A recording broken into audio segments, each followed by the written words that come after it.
ಮಾನ್ಯ ಮಂತ್ರಿಗಳಾಗಿರುವಂಥ ಜಮೀರ್ ಅಹಮದ್ ಖಾನ್ ಅವರು ಸ್ಥಳೀಯ ಶಾಸಕರು ಸಹ ಅವರು ಮಾತನಾಡಿದ್ದಾರೆ. ಏನೋ ಈಗ ಅವ್ರಿಗೆ ಪಾಪ ಜ್ಞಾನೋದಯ ಆಗ್ಬಿಟ್ಟಿದೇನೋ, ಗಾಂಜಾ ಗಮಲು ಈಗ ಇದೆ, ನಾನು ಸೂಚನೆ ಕೊಟ್ಬಿಟ್ಟಿದ್ದೀನಿ ಅಂತಿದ್ದಾರೆ. ಅಂದರೆ ಇಲ್ಲಿಯವರೆಗೂ ಕೂಡ ನಿಮ್ಗೆ ಗಮಲೆ ಬಡ್ದಿರ್ಲಿಲ್ವಾ, ಅಥವಾ ಏನೋ ಮಾಡ್ಕೊಂಡು ಹೋಗ್ಲಿ ಅಂತಾನ? ಮುಸ್ಲಿಂ ಪುಂಡರ ಪುಂಡಾಟಕ್ಕೆ ಕಂಟ್ರೋಲೇ ಇಲ್ವಾ ಅಂತಂದ್ರೆ ಆಗಲ್ಲ. ಅದು ಓಂ ಶಕ್ತಿ ರಥಯಾತ್ರೆಯ ಮೇಲೆ ಕಲ್ಲು ತೂರಾಟವನ್ನು ನಡೆಸಿದ್ರು. ಜೆಜೆಆರ್ ನಗರದಲ್ಲಿ ಪುಂಡರ ಉಪಟಳವನ್ನ ಸಚಿವ ಜಮೀರ್ ಅಹಮದ್ ಒಪ್ಪಿಕೊಂಡಿದ್ದಾರೆ. ಪುಂಡರ ಕಾನೂನು ಬಾಹಿರ ಚಟುವಟಿಕೆ ಬಗ್ಗೆ ಸ್ಥಳೀಯರು ಆಕ್ರೋಶವನ್ನ ವ್ಯಕ್ತಪಡಿಸ್ತಾ ಇದ್ದಾರೆ. ಗೌರಿಪಾಳ್ಯದ ಗಾಂಜಾ ಗಮಲಿನ ಬಗ್ಗೆಯೂ ಕೂಡ ಸಚಿವ ಜಮೀರ್ ಅಹಮದ್ ಖಾನ್ ಅವರು ಒಪ್ಪಿಕೊಂಡಿದ್ದಾರೆ. ಗಾಂಜಾ ನಶೆಯಲ್ಲಿ ಕಾನೂನು ಬಾಹಿರ ಚಟುವಟಿಕೆಯನ್ನ ಮಾಡ್ತಾ ಇದ್ದಾರೆ. ಇಂಥ ಪುಂಡರ ಮಟ್ಟ ಹಾಕಲು ಪೊಲೀಸರಿಗೆ ಜಮೀರ್ ಸೂಚನೆಯನ್ನ ಕೊಟ್ಟಿದ್ದಾರೆ.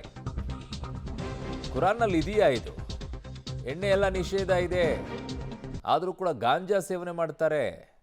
ಯಾವ ರೀತಿಯಾಗಿ ಧರ್ಮ ಪಾಲನೆ ಅಂತ ಫಸ್ಟು ಮಕ್ಕಳಿಗೆ ಹೇಳಿಕೊಡೋದನ್ನು ಹೇಳಿಕೊಡಿ. ಎಲ್ಲ ದೇವರನ್ನು ಒಂದೇ ರೀತಿಯಲ್ಲಿ ನೋಡಬೇಕು, ಎಲ್ಲ ದೇವರು ಒಂದೇ ಅನ್ನೋದನ್ನು, ಅಲ್ಲ ಒಬ್ಬರೇ ಅಲ್ಲ ಬಿಟ್ಟರೆ ಇನ್ಯಾರೂ ಇಲ್ಲ ಅನ್ನೋದನ್ನು ಹೇಳೋದನ್ನು ನಿಲ್ಲಿಸಿ, ಅವಾಗ ಸರಿಯಾಗುತ್ತೆ. ಪೊಲೀಸ್ ಆಯುಕ್ತರು ಜಮೀರ್ ಅಹಮದ್ ಖಾನ್ ಅವರು ತುಂಬಾ ಫ್ರೀಡಮ್ ಕೊಟ್ಟಿದ್ದಾರೆ ಅಲ್ಲಿ, ಅದಕ್ಕೋಸ್ಕರ ಈಗ ಅವರು ರಾಜಕೀಯ ಅವ್ರು ರಾಜಕೀಯ ಬೇಳೆ ಬೆಳೆಸ್ಕೊಳ್ಳೋಕ್ಕೆ ಅವ್ರು ಏನು ಬೇಕು ಅದು ಹೇಳ್ಬೋದು. ಅವರು ಕಮಿಷನರಾಗಿ ಕೆಲಸ ಮಾಡಿದ್ದಾರೆ, ಪೊಲೀಸ್ ಇಲಾಖೆಯಲ್ಲಿ ಇದ್ದವರು. ಅವರು ಪೊಲೀಸ್ ಇಲಾಖೆ ರಾಜಕೀಯ ಮಾಡಿ ಅದೇನಾಗ್ತದೆ, ಬ್ಲಡ್ಡೇ ಪೊಲೀಸ್ ರೂಪದಲ್ಲಿ ಮಾತಾಡಿ ನೀವು.